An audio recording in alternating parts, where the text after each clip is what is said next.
Good evening, everyone. Welcome to the channel. Before I begin, here are my disclaimers. Today I am going to give you an update about YUNFENG Financial Group Limited annual report. YUNFENG Financial Group Limited offers a diverse range of businesses and services through its two main segments: insurance business and other financial services and corporate. The company provides insurance products such as life and medical insurance, annuities, pension and mandatory provident fund schemes in Hong Kong and Macau. In addition to insurance, YUNFENG Financial Group Limited offers various financial services including fund and asset management, financing and investing solutions, securities brokerage, custodian services, and principal investment. The company also engages in the development of computer software and hardware technology, technical consulting, and database and computer network services. Furthermore, YUNFENG Financial Group Limited provides administrative, trustee, and general services, as well as agency and consultancy services, marketing and promoting products, public relations services, and financial technology solutions. These services cater to a wide range of clients and industries, solidifying the company's position in the financial sector.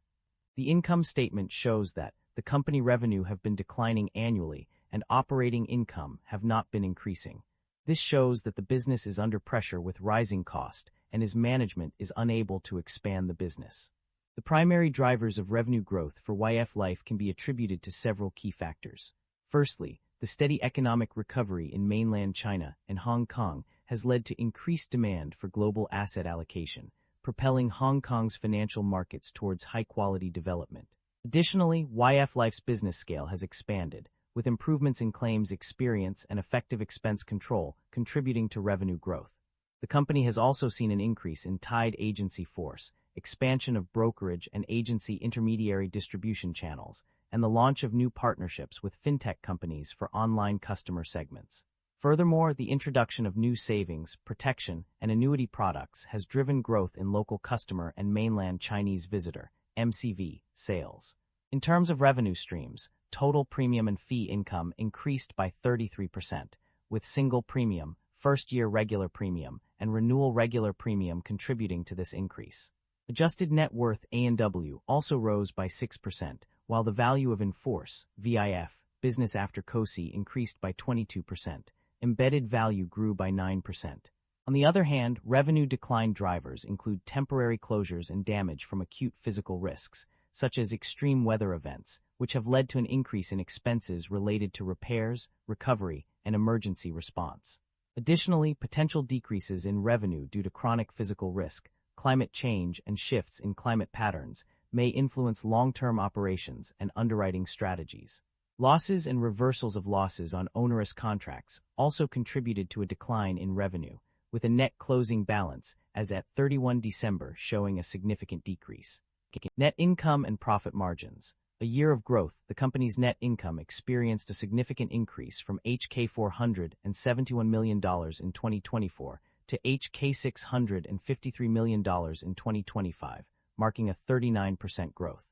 This upward trend continued with an even higher increase of 42% from H $972 million in 2024 to H $376 million in 2025. The substantial rise in net profit led to improved profit margins. The improvement in profit margins can be attributed to several factors. A notable decrease of 26% in finance costs contributed to the growth. Additionally, a significant increase in insurance business segment net operating income by 28% and a 39% rise in net financial result further boosted profit margins. The company's strong sales performance in 2025 also played a crucial role in enhancing its profit margins. The reasons behind this growth are multifaceted. Strong new business generation, favorable experiences, and adjustments made to core business activities all contributed to the company's success. Furthermore, improvements in the insurance business segment net operating income, decreases in other financial services and corporate segment net operating loss, and adjustments for profit or loss and expenses impact also positively impacted profit margins. The company's financial performance indicates a consistent generation of positive operating cash flow. The data from various pages shows that the net cash from operating activities and operating cash flow have been increasing over time.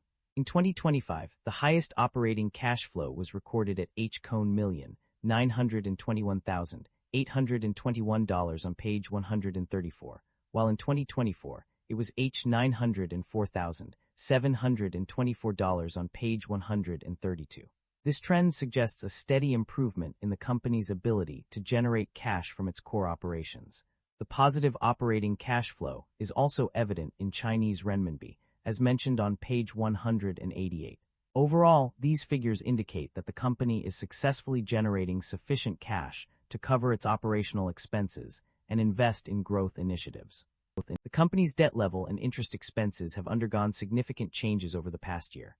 On one hand, the total debt level has increased by 15.6% from $96,041,550 in 2024 to $111,099,029 in 2025. This increase is evident on multiple pages of the extracted summaries. However, there are also instances where specific types of debt have decreased, such as bank borrowing outstanding, which decreased by $601 million. On the other hand, interest expenses have shown a mixed trend.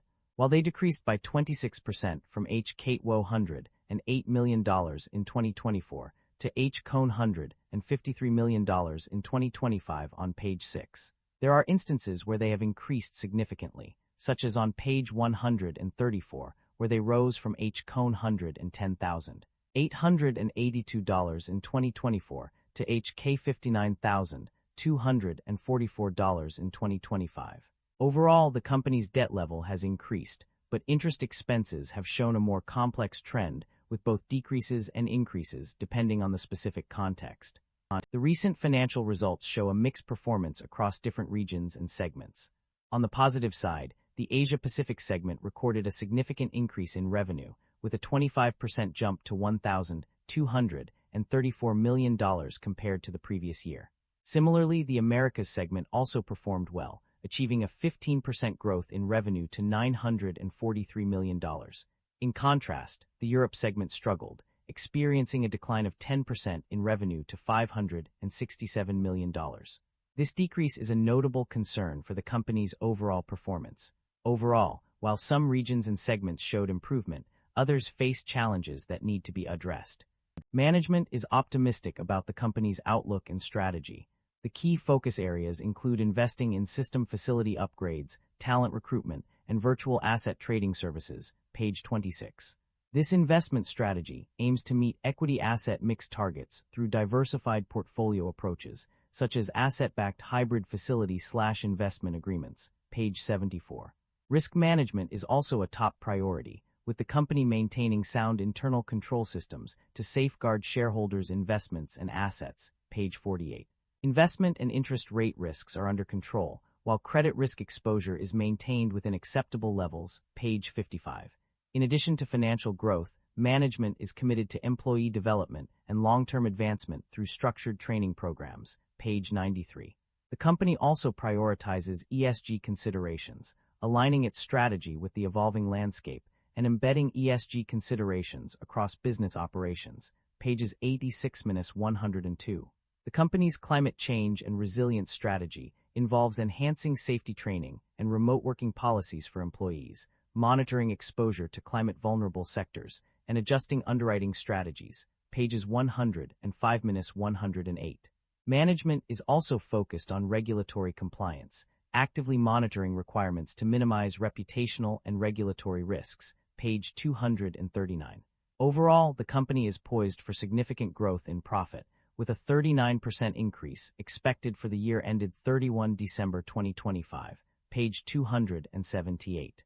With a focus on insurance business after acquiring YF Life, management aims to streamline operating segments into two main areas, pages 200 and 20-278. The company has made several significant transactions in the form of acquisitions and divestitures. In terms of acquisitions, the company has taken on loans and receivables measured at fair value through profit or loss in 2025, as well as derivative financial instruments acquired during the year. Additionally, the company has invested in digital assets with a total value of $401,549. On the other hand, the company has also made divestitures, which involve selling off certain assets to generate revenue. In this regard, the company has sold its trade name rights for a loss of $1,930 at cost.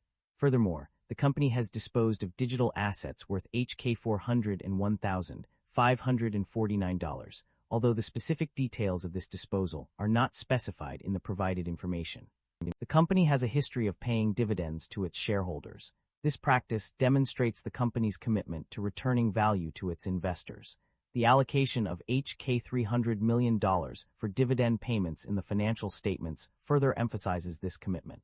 In addition, various sections of the report explicitly state that the company pays dividends. These mentions are scattered throughout the document, but they all convey the same message. The company prioritizes dividend payments as a way to reward its shareholders. Concerns have been raised regarding inventory buildup. This issue is explicitly highlighted in the report, specifically on page 81. The accumulation of excess stock can lead to inefficiencies and wasted resources within a company's supply chain. It may also indicate potential problems with demand forecasting or production planning. As such, addressing these concerns through improved inventory management strategies is crucial for maintaining a streamlined and effective supply chain. That concludes the financial summary for YUNFENG Financial Group Limited. Feel free to comment below, and I will be happy to answer them when possible.